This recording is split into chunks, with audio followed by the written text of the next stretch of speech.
Geografia social. Pode ir, então. Boa tarde, Silvano. Primeiro eu quero agradecer ao professor Silvano Avelar por estar presente no nosso primeiro podcast dos cursos das licenciaturas da Faculdade FINOL. Hoje nós estamos aqui para dialogarmos sobre o livro Praia do Macaco, né, com o professor Silvano. Fazer a apresentação é um professor do ensino superior, do ensino médio, advogado, compositor, cantor e escritor. Tá certo, professor? Tem mais alguma coisa para acrescentar? Boa tarde, Edneia. É isso mesmo, né? Eu sou uma espécie de faz-tudo, né? Tem algumas coisas que eu faço realmente.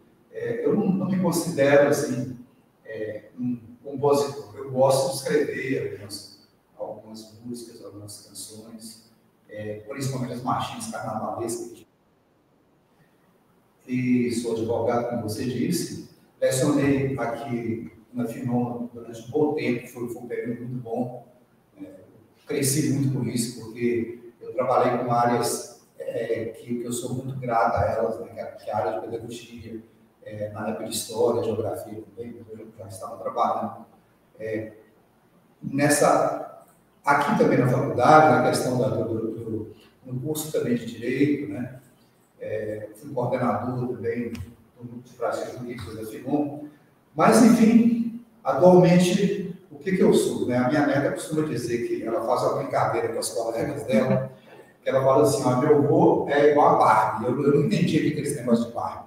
Parece que a Barbie é uma coisa de Barbie faz tudo, né? A Barbie faz tudo. Então. E as coleguinhas dela ficam brincando. De vez em quando ela fala assim, agora meu avô é radialista. Meu avô agora faz um programa na rádio, faz um programa na televisão, de Paracatu. Aí, nos últimos dias, ela chegou para a escola e falou, agora meu avô é poeta e escritor, escreveu um livro. Aí começou a contar a história do livro, Praia do Macaco, para elas também. Quer dizer, acabei me transformando também em escritor. Eu sou também, atualmente, eu faço parte da Academia de Letras, né? Eu bolsei também na Academia de Letras em 2006, Academia de Letras no Oeste de Minas. E estou agora nessa vibe agora de escrever, né? E eu tive o prazer de ler o seu livro, A Praia do Macaco, né? Por isso o convite de trazê-lo para nós dialogarmos, porque eu vi que é um livro que conta lembranças, né? As histórias de lembrança, e isso aí repercute muito o que os nossos alunos muitas vezes estão trabalhando em pesquisa, no que eles podem estar levando para a sala de aula. Eu também, como professora do ensino fundamental 2 e médio, também tive o prazer de estar aí trabalhando com o seu livro e vi que eu tive assim um retorno positivo disso, né? Então, por isso, eu gostaria que você falasse um pouquinho assim, como é que começou para você iniciar a escrita desse livro, de juntar as suas memórias, de estar organizando isso, né, nessa escrita desse livro. Então, Praia do Macaco é um livro que, apesar de não ser um livro grande, muito extenso, né, ele tem 130 páginas, mas ele já foi um livro grande, por incrível que pareça. Né? Por que eu estou dizendo isso? Eu estou gestando esse livro há 15 anos, mais ou menos. Então, Praia do Macaco nasceu de uma vontade minha de escrever sobre esse habitat meu. Quer dizer, eu nasci, cresci praticamente ali aos arredores da Praia do Macaco. E quando eu falo Praia do Macaco, eu estou falando da Praia do Macaco, que começa lá em cima, lá perto do Morro do Ouro, aqui em Paracatu, para quem conhece, e que vai descendo, depois encontra com a Praia São Gonçalo, e depois da Praia São Gonçalo, na Praia do Matinho, do Vigário, e vai descendo também, do Lajeiro, até chegar no Santana, enfim, onde se inicia o famoso córrego rico de Paracatu. Né? O Rio Bom, quando a gente fala que Paracatu significa isso, né? O rio caudaloso, o rio bom, né?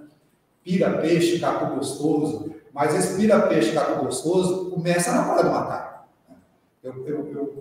O enfoque que eu quero dar também já é em cima disso aí. É quase como se fosse uma nova história da nossa Paracatu. A cidade alguma começa do nada, né? Normalmente as cidades, elas crescem às margens ou ao redor de um rio, de um lago, enfim, sempre tem água por perto. E essa água que eu falo é a água da Praia do Macaco. E mais especificamente nesse local onde eu vivi, digamos assim, boa parte da minha infância, de adolescência e tal, e a minha família, uma família extensa também. Eu sou de uma família de 16 irmãos, então eu aproveitei para lhe contar um pouco dessa questão dessa família, como que essa família tão grande sobreviveu durante todo esse tempo, né? Esses pais cuidando dessa turma toda. Normalmente tinha 8 crianças, 8, 9, 10 ao mesmo tempo. Imagina cuidar desse povo todo ao mesmo tempo. Né? Hoje, para cuidar de 1, 2, o pessoal já reclama, já sofre, imagina. É muita brincadeira, né? É muita coisa, né? Por isso que tem muitas aventuras, muitas lembranças, muitas travessuras relacionadas a essa questão da Praia do Macaco, que aconteceram, né? Na Praia do Macaco, do Matinho, no Vigário, etc. Mas eu estava dizendo o seguinte, que esse livro ele começou maior do que ele está. E aí depois eu fui reduzindo, né? Fui retirando alguma coisa, às vezes acrescentava alguma coisa. Durante todo esse tempo, todos esses anos, esse livro foi sendo gestado. Então, acaba sendo um livro que tem uma história, que não é só a minha história, é a história minha também, mas conta a história da minha família, dos meus amigos, das pessoas de Paracatu de uma forma geral. Aí entra a história de Paracatu de uma forma geral, porque eu coloco no livro também poemas que falam não só da questão da Praia do Macaco, além das lavadeiras da Praia do Macaco, né, que falam que é o mote principal, mas poemas que falam de Paracatu. E por falar de Paracatu, tem que falar de várias coisas. Né? Então, a cidade cresce e se desenvolve graças aos seres humanos, com certeza. E o livro fala dos lugares, mas a referência aos seres humanos que viveram e que ainda vivem nesses lugares. É o interessante, ele é um resgate da memória, como você está colocando, né, Silvana? É uma história sua, mas é um resgate de outras histórias. Até eu mesma, que não sou aqui de Paracatu, eu me vi na história, quando você fala assim, uma família assim, de 16 irmãos, né? Então, a família da minha mãe são de 15 irmãos, uma família grande, de histórias assim, como você colocou, de vivência.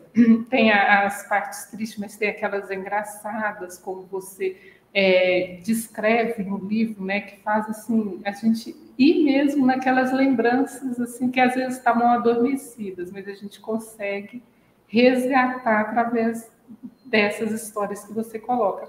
E principalmente para as pessoas que são daqui, quando lerem, né, ver assim, esse conto que você coloca, tem na lembrança, né, uma história, ou conhece aquela pessoa, né? Então, é realmente um resgate, né? Com certeza, esse resgate da memória é muito importante. Várias pessoas têm, depois que leem o livro, né, têm feito algumas referências, algumas coisas interessantes. Fala assim, olha, na minha família aconteceu isso também. Né? É interessante. Essa semana, por exemplo, a doutora Mariana, que é a promotora de justiça de Paracatu, passou para mim uma mensagem, pessoal. A história mais interessante que eu achei foi aquela em que um porco que virou cachorro. Essa eu também achei muito engraçada. E ela, assim, engraçado, ela foi narrando algumas coisas, né? E dizendo para mim como que ela já, não diria que ela já passou, mas já ouviu histórias nesse sentido. Ela é promotora, né? Claro que tem várias coisas que as pessoas contam para ela, né? Ela passa por várias situações desse tipo, até na justiça mesmo. Mas, e aí volta e meia alguém fala alguma coisa, né? Me pergunta se aconteceu, foi comigo mesmo, né? Se a história tal, X, se aquele menino que está sendo, que eu estou me referindo, se esse menino sou eu costumo dizer o seguinte, olha, o menino que nós temos aqui no livro Praia do Macaco, pode ser Silvano, sim, pode ser. Mas pode não ser, de repente pode ser outra pessoa. Pode ser até você, leitor, né? Você que eu deixo para o próprio leitor também, que ele se imagine nessa história, né? Esse resgate, como você disse aí, da memória. Eu acho importante isso aí. E o livro vai levando, então, até determinado momento, para essa chamada crítica mesmo, socioambiental, né? Que eu coloco aí em prosa e verso sobre várias situações que aconteceram e que continuam acontecendo para cá. É verdade, a gente, quando estamos lendo assim, essas histórias mesmo, a gente pergunta, eu fiquei mesmo na dúvida, será que foi o Silvano? Será que é com ele que aconteceu? Quando você está quando você descreve que está, né, nessa história mesmo do porco, né, que vai buscar ali, eu fiz a lavagem lá no hospital, aí eu li para os meus alunos, eles, tia, mas e ele comeu, eu falei, eu não sei, fica aquele suspense, fica um suspense, fica muito interessante. A ideia é essa, de fazer com que o próprio leitor, porque assim, para os nossos alunos, né, para as pessoas que gostam de literatura, é sempre bom você imaginar que o livro, às vezes até ele adquire alma própria, alguma coisa nesse sentido assim. Mas o escritor, em determinado momento, ele perde, digamos até, o controle do livro. O controle que eu digo assim, da história, do protagonista. Então, o protagonista é o autor? Será que é? Mesmo quando o autor escreve na primeira pessoa, não significa que ele estava nessa história. Ele pode estar contando a história de outras pessoas. Né? Quando fala, por exemplo, dessa história especificamente, ela aborda uma questão social também, né? As pessoas perceberam isso, lendo o livro, porque uma família muito grande, eu estou falando da família muito grande, né, que para sobreviver tem que criar ali os porcos lá no fundo e tal, né? Mas um pouco ele sobrevivia também dos restos das comidas daquelas pessoas. Mas será que sobra comida, né? O questionamento é esse, será que sobra comida realmente para o porco, né? Para as galinhas que são criadas ali, né? Para os cães também, né? O porco ele tem que engordar para depois, é claro, né? Ele se transformar ali no sustento daquelas pessoas. Mas se ele não é alimentado, ele não engorda. Então, quando eu falo que ele vira cachorro, será que é porque ele emagreceu tanto, né? Que de repente o que era para ser porco se transformou em cachorro? E depois ele desaparece também, ninguém sabe onde o porco foi parar. Então, por falta de comida, de repente ele desaparece também, né?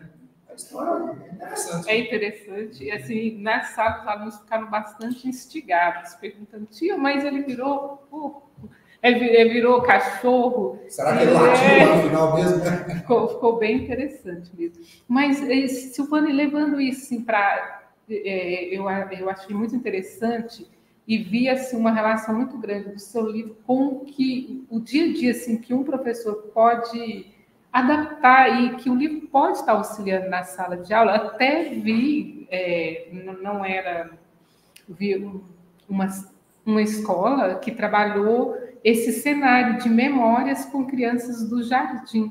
E o que você, assim, na sua opinião, você leva para relacionar essa escrita para o dia a dia da sala de aula, nossos professores estarem assim, levando e aplicando, porque é um livro de memórias e algo assim que eu considero importante, que nós vamos estar trabalhando a escrita, o aluno saber colocar essas ideias, né, organizar as ideias ali no papel, né, as crianças menores através de desenhos, as maiores escrevendo mesmo, né, organizando isso. O que você considera? Assim? Então, o livro, ele é bem ilustrado, né? Ele tem várias ilustrações assim, de situações aqui em Paracatu mesmo, né?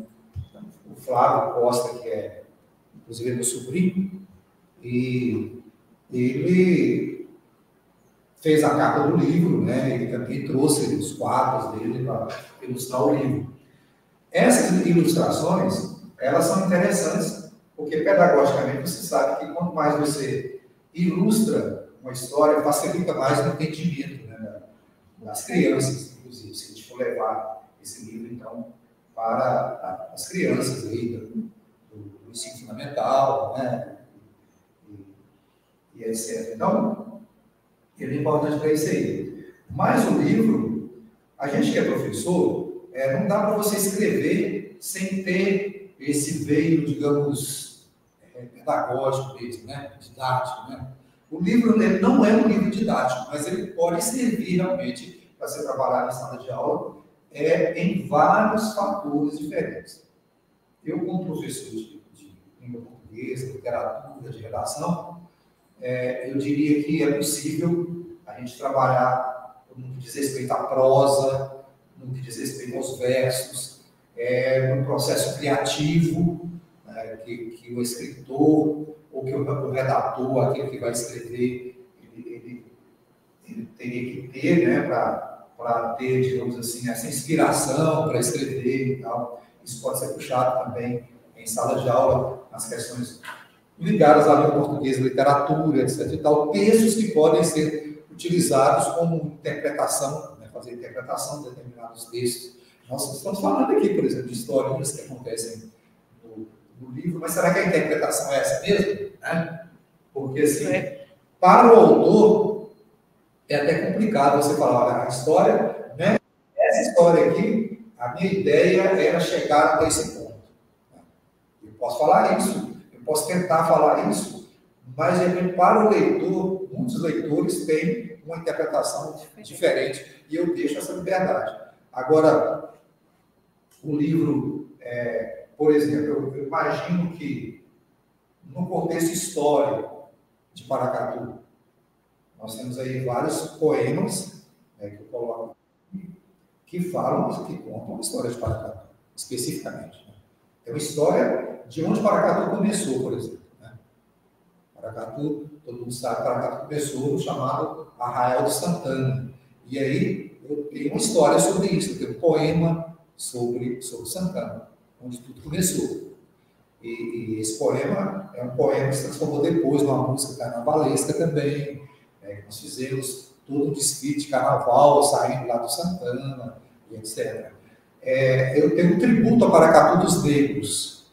Tributo a Paracatu dos Negros conta a história dos negros de Paracatu que muita gente não conta nem conhecia.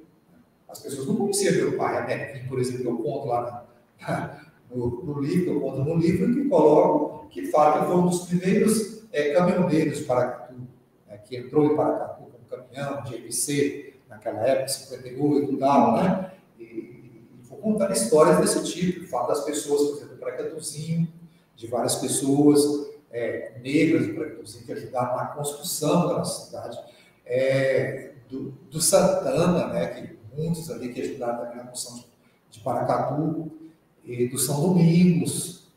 Então, vou contando toda essa história. Então, tudo isso pode ser aproveitado em vários contextos diferentes, digamos assim. Né? Sala de aula, tanto a parte de história, como de geografia, e etc. E aí...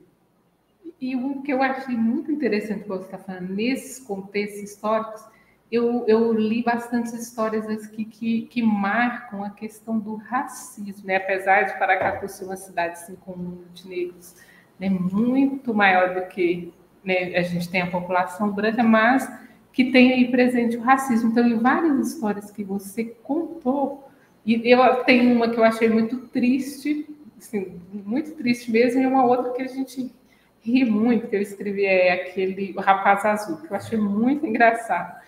Então, assim, mas mostra o racismo, né? Mostra o racismo. Então, dá até para a gente estar trabalhando, né, isso em sala de aula, a questão desse racismo, né, existente. A minha preocupação em colocar essa questão do racismo, como você disse, é o seguinte: Paracatu realmente, eu sempre digo, eu uso essa expressão, Paracatu é uma cidade negra. Por mais que as pessoas não admitam isso, muita gente não admite aqui em Paracatu, mas olha só, no último censo do IBGE, quase 80% das pessoas, dos paracatuenses, se autodeclaram, se autodenominam pretos ou pardos. Isso está muito acima da média do Brasil. A média do Brasil é em torno de 50%, parece que 55% no último censo também. Ou seja, o Paracatu está muito acima disso.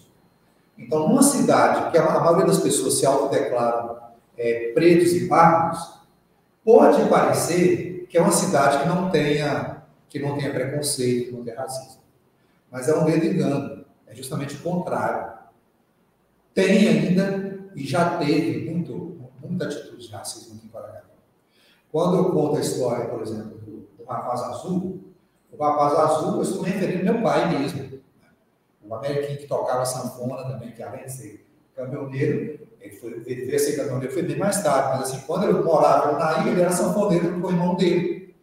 Uma situação em que, na chamada festa do Boqueirão, do Santo Antônio, do Boqueirão, eles estavam tocando, e ele deu vontade de dançar com uma moça branca, né, clara, de olhos azuis, e ele procurou para dançar, e ela virou para ele e disse que não podia dançar não, porque os pais não aceitavam que elas dançassem com um rapaz azul. E aí meu pai dava gargalhada quando ele nos contava isso, né? Mas assim, é interessante que até hoje a gente ri disso, mas é o seguinte, a percepção, por exemplo, do racismo, que nem meu pai ouvia isso. Ele sofreu o racismo, né? Mas ele achou aquilo natural. Esse é o grande problema, da gente achar que determinadas atitudes de preconceito racista são coisas naturais. Mas tudo bem, rapaz azul é engraçado, né? E naquela época eu achava engraçado, com o tempo que eu fui percebendo que aquilo ali, que aquela atitude foi uma atitude racista, uma atitude de preconceito, né? Que de pessoas que nem sequer tinham coragem de falar que não queriam dançar com preto, com negro. Aí colocaram o rapaz azul. É interessante isso. A outra história, as outras histórias, tem história que eu vi, que eu vivi aquilo ali. Essa história meu pai me contou quando ele era jovem, que aconteceu com ele quando ele era jovem. Agora, teve histórias que eu presenciei. Essa história que você citou aí, que é a história do... Pega com a mão e joga pega com a mão e joga no chão. Isso eu achei muito... Presenciei isso aí, né? É uma história que... Uma época que eu saí do meu pai, por exemplo, eu larguei, as pessoas podem pensar, mas Silvana vai lá, deve ser uma pessoa que estudou a vida inteira, que nunca largou a escola, né? Nunca fugiu da escola. Eu já fugi da escola, assim. Então, quando uma época que eu abandonei a escola, meu pai falou, você abandonou a escola? Tudo bem, mas você vai para a roça trabalhar comigo. Então, ele me levou para a roça, tanto eu como meu irmão também. E aí, nós passamos por bons ou maus pedaços nessa questão de ter ido com ele para trabalhar na roça. Porque ele foi trabalhar com um fazendeiro daqui de Paracatu, então ele trabalhava com esse fazendeiro. Nós dormíamos no paiol, a história é essa. Na realidade, nós fomos para lá trabalhar e eu dormia no paiol. Essa coisa de pega com a mão de joga no chão é justamente um rato que passava correndo na comunheira, né, do paiol ali, né, e caía em cima da gente. E eu falava, olha, caiu um negócio aqui, e meu pai gritava, pega com a mão, joga no chão, meu filho. Então, é interessante isso aí. Mas, junto a isso, nós vimos acontecer coisas terríveis naquele lugar ali. Né? Por exemplo, de um negro que foi espancado, né, na vista de todos. Ele só não morreu porque ele era muito forte. Né? Mas ele foi espancado ali pelo fazendeiro e ele tentou salvar a vida do fazendeiro, por incrível que pareça. Né? Ele trabalhava ali como um escravo mesmo, escravizado mesmo. Ele tentou salvar a vida do fazendeiro porque teve uma vaca que foi para cima do fazendeiro e ele foi e tentou segurar a vaca e tal, e tirou ela do fazendeiro, ela tinha caído e tal, e quando ela já ia ali para matar realmente aquela pessoa, esse negro conseguiu salvar. Mas o fazendeiro levantou-se naquele momento, naquela coisa toda, e ao invés dele bater na vaca, digamos assim, né? Para ele, naquele momento, o grande animal ali era aquele negro. Ele partiu para cima do negro e gritando para ele por que ele não segurou aquela vaca, que não sei o que e tal. Ele deu pancadas nele, que virou só quase uma poça de sangue naquele local. E depois ele saiu ali, porque ele era muito forte, ele conseguiu se levantar e tal, e passou para aquele chamado salmoura do corpo, né? Era tratado como escravo mesmo, né? Ele quitava mesmo, ele se restabeleceu, e no outro dia de manhã ele estava ali cuidando do gado. mas uma situação de puro racismo, preconceito. Na minha cabeça, até hoje, eu ouço isso. Os gritos do negro apanhando, né? E os gritos do fazendeiro. Né? Negro imundo, você não conseguiu salvar, você está aqui para isso, para trabalhar, você não consegue fazer nada, você não vale nada, seu preto imundo. E batia nele, batia, até que ele caiu inerte no chão e continuou batendo nele assim mesmo. Então, são situações vividas. Né? É uma história que eu vi, que eu presenciei. Presenciei, por exemplo, aqui no campo de futebol aqui em Paracatu, uma pessoa ser tratada. Isso a gente consegue, até hoje a gente vê nos estádios, né, de futebol, né? A pessoa pegar a banana, jogar lá no jogador, porque o jogador é negro, fazer aqueles trejeitos de macaco, chamar o jogador de macaco e tal. Né? Eu vi isso acontecer aqui em Paracatu também. Né? Uma criança, uma pessoa muito amiga, muito conhecida minha, ser chamado também de negro imundo, topo de roça nova, filho de Maria Marzia, umas loucuras que as pessoas inventavam naquela época para chamar os jogadores, né? E toda uma situação envolvendo essa questão ali de racismo. Paracatu ainda vive isso, né? A gente acha que não vive, tá? Parece que você coloca também nesse de campo de futebol, piche de asfalto, não é? Picolé de piche. Picolé de piche. Esses nomes que as pessoas chamam, e os outros acham graça, né? Assim, tá, aquela torcida lá, naquele momento, não sei o que, tá. Acho a coisa mais linda do mundo. Né? E a pessoa sofreu na pele daquilo ali. Essa pessoa, ela estava para marcar um gol na marca do pênalti, ela não aguentou mais de ser tão xingada, ela largou a bola ali e foi enfrentar as pessoas. A atitude dela também foi interessante naquela época. E a atitude do juiz naquela época também foi interessante, porque o juiz parou o jogo, chamou o policiamento e pediu até para retirar aquela pessoa que estava ali xingando e tal. Então, essas histórias são histórias que estão nesse livro. Praia do Macaco? O que tem a ver com a praia? Com a Praia do Macaco? Porque eu morava ali, na Praia do Macaco. Essa pessoa que foi xingada ali também, morava e até hoje mora ali, né? As margens da famosa Praia do Macaco. Mas para a gente ver também que são relatos, assim, lembranças de um tempo que está presente até hoje, né? Então, até hoje, em relação ao racismo, então, é algo assim contemporâneo, né? Então, a gente lê as suas histórias, mas que no dia a dia nós temos esse presente. Quando existe aquela expressão racismo estrutural, né? O que é esse racismo estrutural que eu vejo?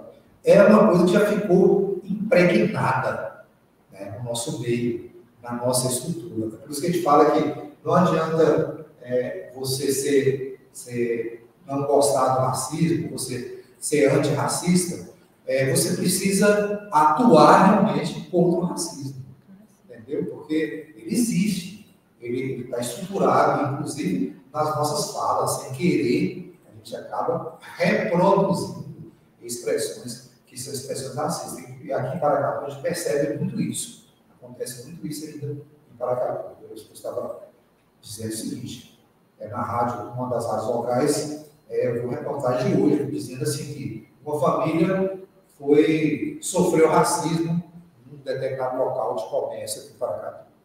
Está acontecendo. Aconteceu essa semana. É uma família, parece que um casal. Entendeu? Continua acontecendo.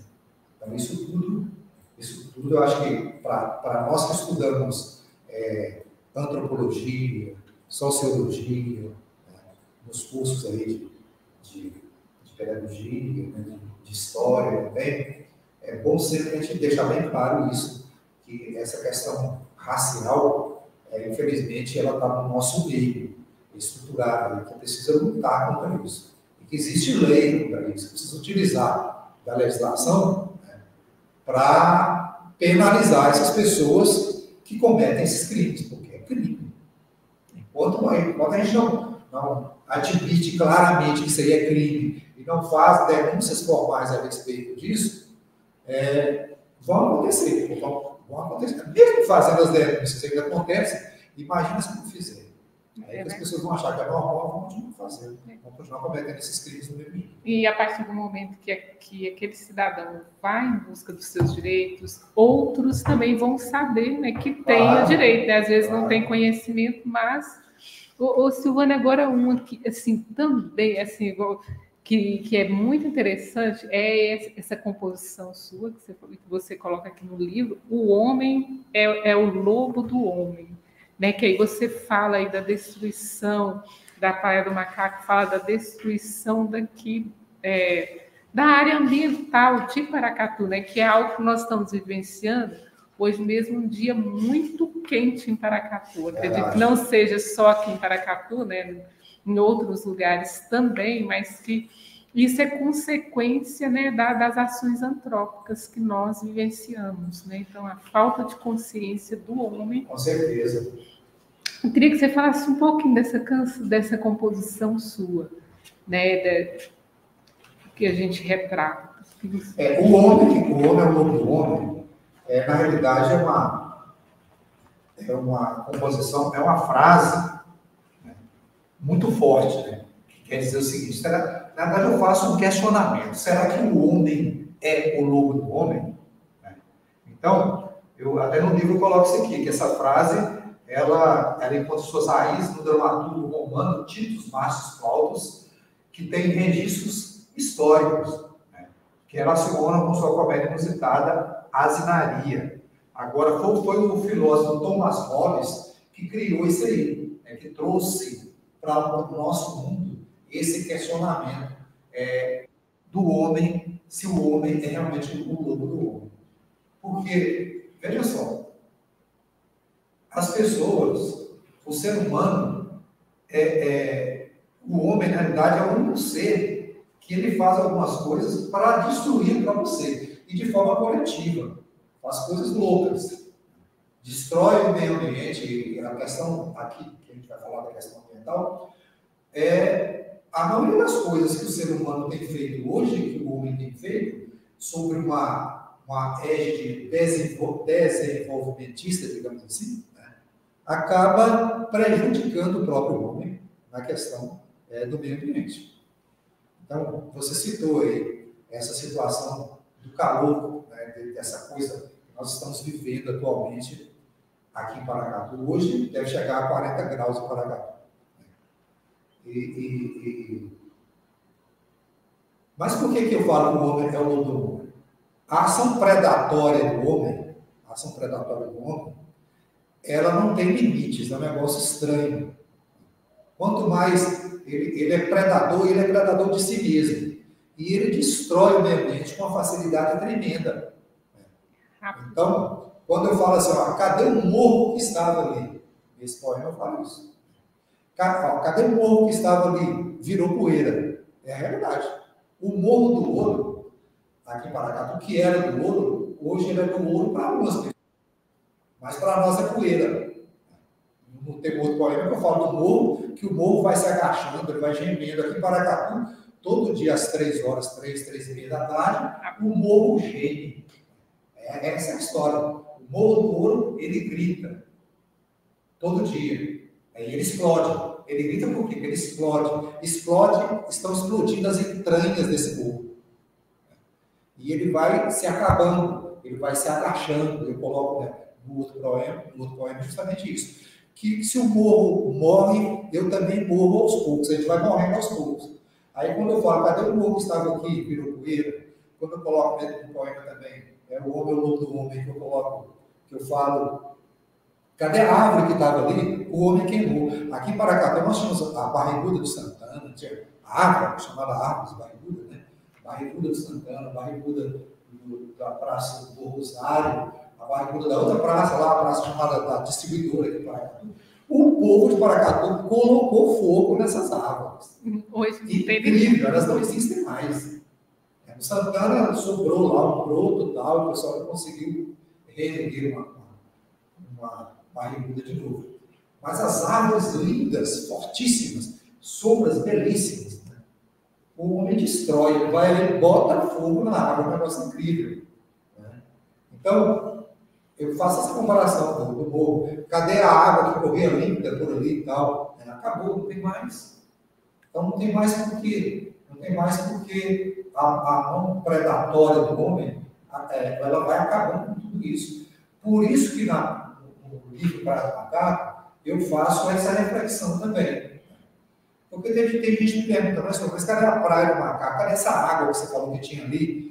Que você ia, ou que as crianças ali faziam a famosa cacimba, né? Abria aquela areia e saía aquela água límpida. A gente tomava água ali naquele momento. Aliás, a gente sobrevivia da praia do Macaco. A realidade é essa, a gente sobrevivia dali. No Morro do Ouro a gente ia para buscar as frutas, né? Não só manga, macacai, etc., baru, né? Jatobá, etc. Ele passava o dia inteiro, ele podia ficar o dia inteiro no Morro do Ouro, que tinha alimento para nós. Né? Saía do Morro do Ouro para a Praia do Macaco, estou com sede, tomava água ali. Né? E ainda pescava, levava a pescaria para casa. Olha só, ele sobrevivia disso. Pescava, levava a pescaria para casa. Não existe isso mais. Né? Então, assim, o homem é o lobo do homem, porque o próprio homem está destruindo. E aí eu não digo que é só a questão da mineração, não. Tem mineração também. Né? Onde tem mineração, não tem jeito. Né? Acaba tendo um problema sério com a questão ambiental. Isso aí é tranquilo. Mas não é só isso. Né? Tem essa questão da mineração que está destruindo o morro, destruindo as nascentes. Essa é a realidade. Mas os garimpeiros, quando estiverem em Paracatu também, a onda do grande garimpo em Paracatu, o garimpo com as dragas, né, as chamadas dragas imensas que tinha, também houve todo o assoreamento da praia, né, do córrego, aconteceu tudo isso. E também não é só isso, né? Tem um outro componente também. Eu estava vendo agora, eu estava ouvindo no rádio, a empresa de água e esgoto de Paracatu, a Copasa, anunciar que vários bairros estariam sem água durante vários dias, aqui em Paracatu e tal.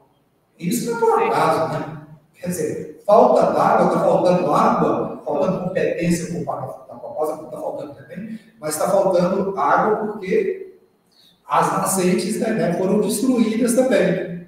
E essa própria empresa, com a questão da água também, ela como ela é responsável pela água, pelo esgoto, tem um momento que ela ajuda a destruir também o meio ambiente, que é o momento que ela deixa cair o esgoto nas nossas nascentes, nas nossas praias.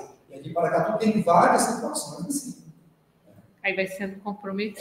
O esgoto in natura que cai ali na praia, ele cai no córrego vivo, em vários lugares em Paracatu. Ele cai, por exemplo, lá no açude, tem o Alto Açude, né, aqui em Paracatu, que é aquele açude belíssimo ali. Há poucos dias as pessoas fizeram uma denúncia do esgoto que estava caindo na natura ali.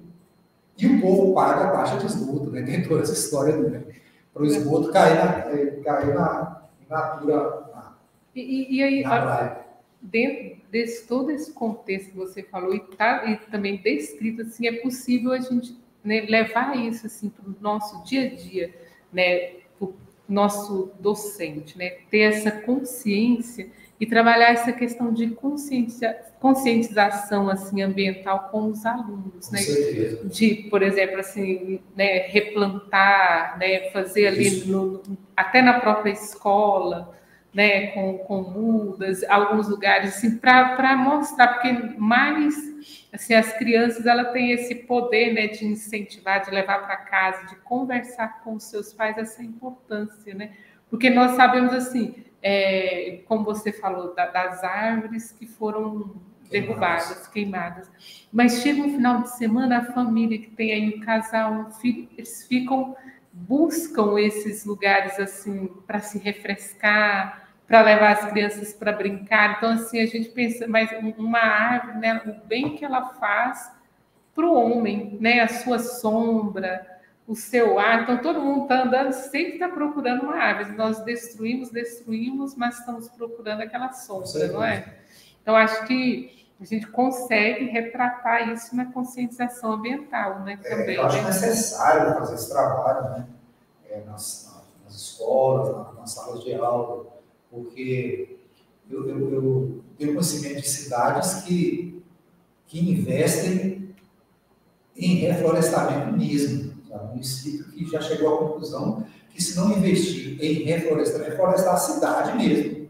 E aí, quando eu falar em reflorestar a cidade, é plantio de árvores nas avenidas, nas praças, nos lugares onde não existe mais água, por qualquer motivo, não existe mais água. Isso existe uma necessidade incrível disso. É necessário que haja programas efetivos nas comunidades para isso. As escolas precisam trabalhar nisso aí, essa conscientização. E você falando nessa questão de cidades, ontem mesmo passou uma reportagem no Mato Grosso do Sul, então, Campo Grande, uma cidade que ela está em primeiro lugar nesse reflorestamento, nesse plantio de árvores frutíferas ainda, e mostrando um verde, e mostrando assim, por exemplo, um carro que fica, né, embaixo de uma árvore, ali, assim, sim, a temperatura a diferença de temperatura, então dá uma diferença grande.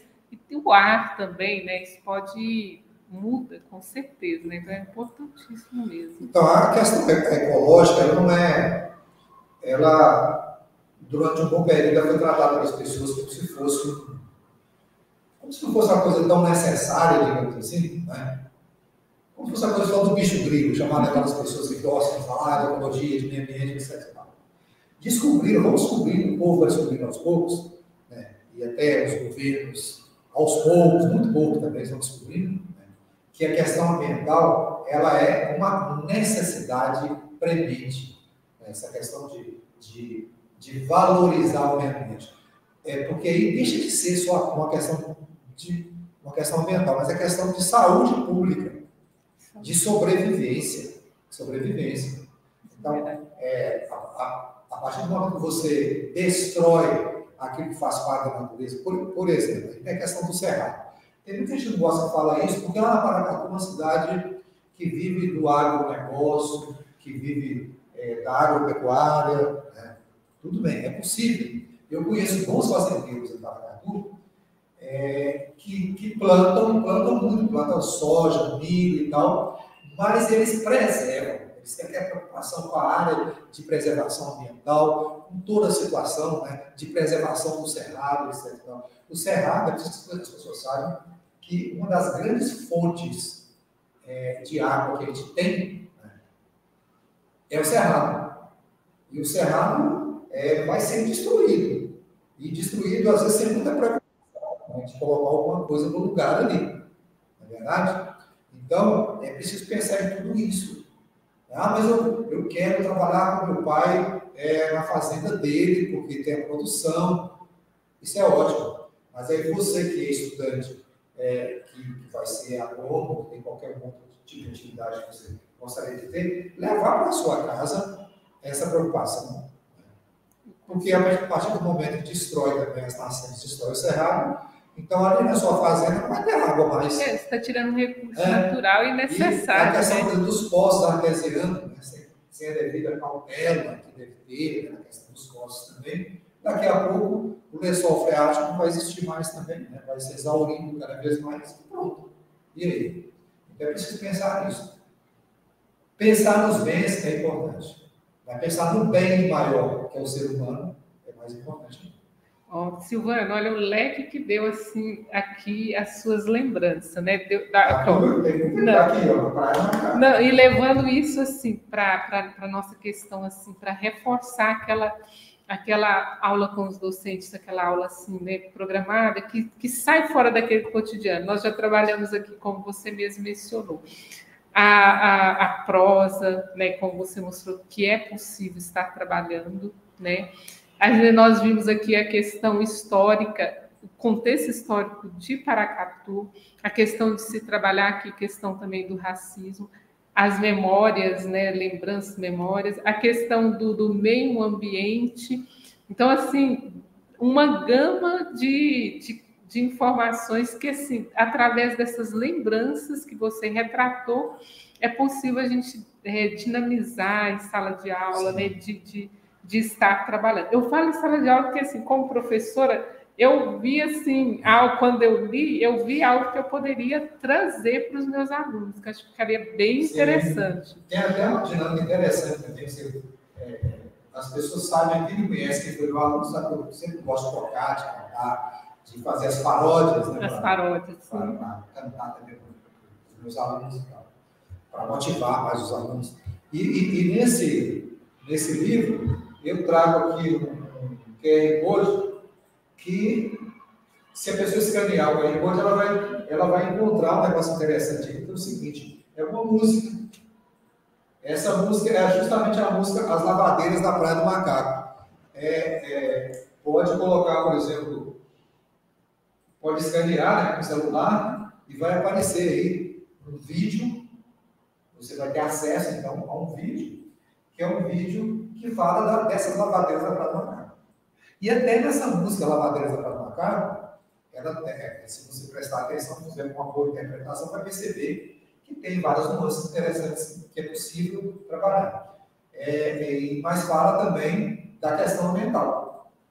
Ela vem falando lá no finalzinho, do cuidado que a gente tem que ter com nossas praias, etc. E tal. Que daqui a uns dias já não tem. Na realidade, não existem mais as lavadeiras da Praia do Macaco daqui a uns dias. Elas não existem, elas ficaram no passado. Como não existe mais a Praia do Macaco, aquelas pessoas que viviam, que sobreviviam, tem isso também, sobreviviam de lavar roupa lá na Praia do Macaco, nas outras praias de Paracatu, na Praia do Matinho, Vigário, etc. Essas pessoas não têm mais esse ganha-pão, porque acabou a Praia do Macaco. As pessoas não precisam mais para a praia lavar, porque hoje as pessoas têm água nas suas casas. Tem, entre aspas. Hoje, por exemplo, a Cocosa está avisando que muitas torneiras já não têm água mais também. Então, vai por aí fora. As nossas lavadeiras que cantavam, né, que gostavam tanto de cantar, de falar da vida das pessoas, né, de comentar, etc. E tal. Muitas histórias nasceram das lavadeiras para cá. Elas estão só na nossa lembrança também. Mas você tem a música, né? Eu falo assim que em termos de... É possível também trabalhar. Em termos de dinâmica, você pode utilizar em sala de aula, utilizar essa música e outras músicas que eu coloco aqui no livro, que podem servir de reflexão, digamos assim, né? Para trabalhar tanto tema ambiental, de racismo, como de outras situações na nossa cidade. Aqui eu falo, por exemplo, sou louco por Paracatu, que eu falo dos chamados que as pessoas chamam de loucos, que chamavam de loucos, né? Que viviam nos becos de Paracatu, que viviam perambulando pelos becos de Paracatu, né? Chiquinho do Mota, Papaú, Paulaiada, esse pessoal todo, e que a gente chamava aquela pessoa de louco, jogava pedra nessas pessoas, às vezes nem eram loucos. Às vezes nós somos mais loucos do que a realidade é essa. O sujeito que tem coragem de colocar, por exemplo, fogo em uma árvore, como uma árvore barriguda, ele é muito mais louco do que qualquer um desses. Então, essa comparação que eu quero fazer também. Né? De médico e louco, todo mundo tem um pouco. Eu falo dessa música. Não vai ser verdade. Mas, assim, então, fizemos aqui uma apresentação, né, da sua obra, Praia do Macaco, e dentro dessa obra sua nós trouxemos, resgatamos aí, além de você ter nos presenteado, né, com esse resgate das suas memórias, né, eu, pelo menos, assim, vi isso, a gente consegue retratar, assim, né, no nosso dia a dia, no nosso contexto como professor, é possível a gente estar trabalhando e de uma maneira muito gostosa. Agora, Silvana, eu queria, assim, né, para a gente finalizar, eu gostaria que, porque eu venho te acompanhando nas redes sociais, eu queria, assim, saber de você se você tinha essa noção, assim, dessa repercussão que você está tendo, assim, eu vejo que você todo dia está aí apresentando, tem pessoas novas, assim, adquirindo seu livro, e sempre tem... Você pensou, assim, quando você fosse, né, estar lançando esse livro, teria toda essa, né, essa abrangência? Olha, eu confesso que superou minhas expectativas. Tá? Eu imaginava, por exemplo, que teria uma aceitação boa, né, do livro, mas realmente está sendo bem acima do que eu imaginava. A todo momento eu recebo pessoas que estão ligando, você tem uma ideia, as pessoas ligam, perguntam o preço do livro, falam, meu livro é R$30 e tal. Qual o número do seu Pix? Você pergunta assim, sabe? Qual a sua chave de Pix? E a pessoa está lá em Brasília, está em Belo Horizonte. Né? Há poucos dias eu recebi de uma pessoa em Salvador, um parente já mais distantes também, com os amigos dela. Olha, passa para nós que nós vamos comprar seu livro e você não é de mandar, ou quando você vier aqui, a gente já quer comprar logo, reserva logo esse livro para nós. E assim, a todo momento, eu saio em todo lugar que eu vou, eu já tenho que sair com a sacolinha, o meu livro já tem que estar dentro do carro. Né?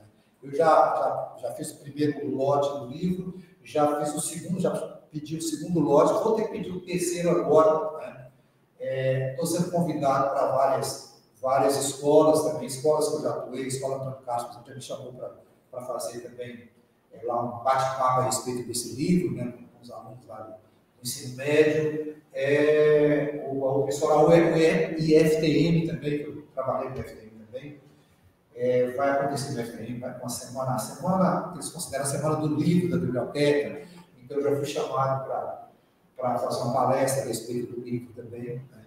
Então, não só a questão da venda do livro em si, que já ultrapassou as minhas expectativas também, está muito boa, mas também a aceitação. É um reconhecimento. É um reconhecimento, eu estou achando isso incrível, acho isso muito bom. Algumas pessoas brincam comigo e perguntam quando é que eu vou lançar a segunda edição da Praia do Macaco. Porque assim, já foi o segundo lote, já vai ser o terceiro lote e tal. A segunda edição, porque tem algumas pessoas já chegam para mim e falam, tem algumas histórias interessantes que você não colocou no livro. Você tinha que ter colocado isso. Eu falei, beleza, vamos colocar no próximo.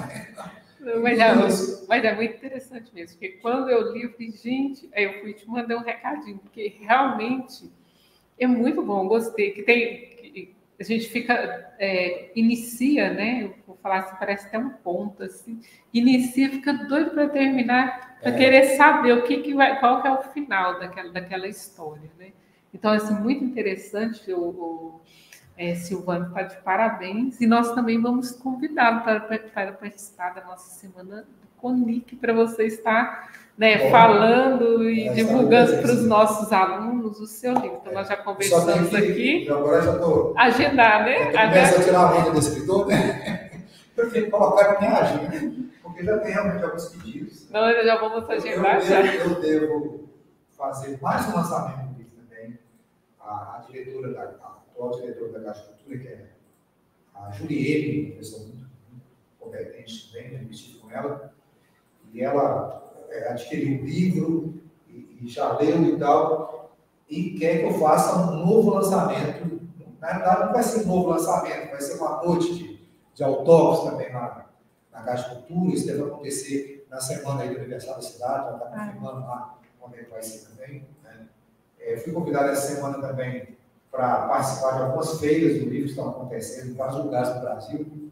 E aí eu preciso colocar isso aí na minha agenda certinho, porque, na realidade, eu sou advogado, né, gente? Então, assim, escritor é um lado lúdico que eu estou utilizando, né, na minha vida, que eu estou achando muito bom, e eu preciso adaptar tudo isso aí, essa nova vida, né? Então, a gente vai tentar adaptar para dar certo. Não, mas então, semana que vem, a Praia do Macaco 2 e outros, porque realmente a leitura é muito boa. Eu tenho que escrever outros livros, já estou escrevendo, né?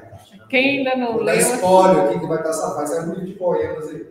Mas é o seguinte, tem um poema até da Praia do Macaco que foi agraciado, foi premiado agora pelo um programa chamado Moradores, né? Que é o Ministério Público, faz aqui em Paracatu e tal. E eles gostaram demais desse poema, que é o poema que fala de São Benedito, da história de São Benedito de Paracatu. Né?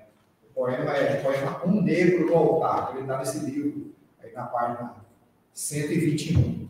Então, esse poema foi premiado. Eu já sou um escritor premiado, olha só, um poeta premiado aqui em Paracatu. E aí, no dia 14 vai acontecer, então, esse ato de premiação, né, melhores poemas, melhores músicas aqui de Paracatu, representação teatral, isso vai acontecer na casa dia 14 de outubro.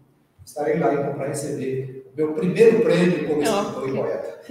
Não, é bem merecido, bem reconhecido mesmo, é muito bom. É bom quando, né, a gente, como leitor, pega aquele livro, vai ler e prende, né, a gente não pode deixar sem ver ali o final da história. E eu sinto assim muito tenho percebido e como eu te falei mesmo, com um olhar assim de docente, eu vi assim as várias possibilidades de estar levando isso para a sala de aula, para estar assim trabalhando. Então nós temos os nossos alunos, nós temos aqui, né, o nosso ensino superior também, que a gente pode estar aí mostrando para as nossas alunas, né, a possibilidade assim, de um caminho assim, inovador, né, que a gente pode estar trabalhando com os alunos. E trabalhando aqui com a música também, né? Algo que você está falando, que nos mostrou aqui, que é bem interessante. Já me deram a ideia de fazer um livro só sobre as minhas paródias. Eu tenho várias paródias que provavelmente vai ser um livro de paródias. As suas paródias eu lembro bem, que você trabalhava sempre com os alunos, realmente, é verdade. Silvana, só tenho que, assim, que agradecer a sua disponibilidade de ter, né, nos permitido, né, essa tarde, assim, dessa conversa, assim, que eu acredito que vai ser enriquecedora, né, para nós aqui, né, professores, para os nossos alunos, para os nossos cursos das licenciaturas. Tá, e fica o convite para você estar presente, vamos passar a data do CONIC para ficar agendado lá, para você participar conosco, levar o seu livro também para, né, estar fazendo mais divulgação aí para nossos alunos. E muito obrigada mesmo, muito grata mesmo. Eu te agradeço, a todos, né? E fico à disposição de vocês, né? Dentro do possível, estarei presente, sim. Tá bom? Muito obrigada. Pronto. Se estiver gravando, aí você corta.